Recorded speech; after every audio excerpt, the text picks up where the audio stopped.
और इस वीडियो में यह दर्शाया गया है कि परमेश्वर कबीर साहब जी ने ज्योति निरंजन की इच्छा अनुसार 70 युग तप करने से फलस्वरूप उसे 21 ब्रह्मांड दे दिए।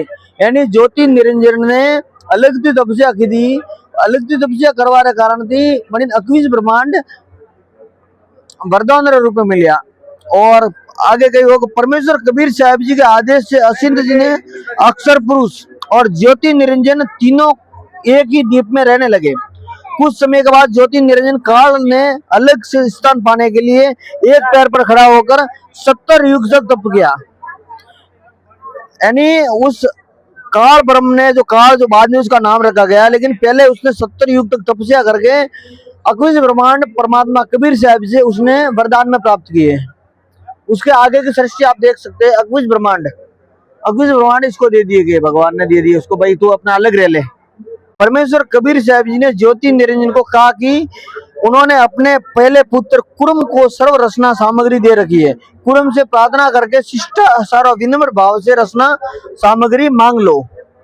फिर ज्योति निरंजन काल के मन में इच्छा हुई कि इन ब्रह्मांड में रचना करने के लिए सामग्री चाहिए, इसलिए उसने दूसरी बार 70 युग तक एक पैर पर खड़ा होकर तप किया। ज्योति निरंजन को तप करते देखकर उस पर मोहित होती हुई हंस आत्माएं,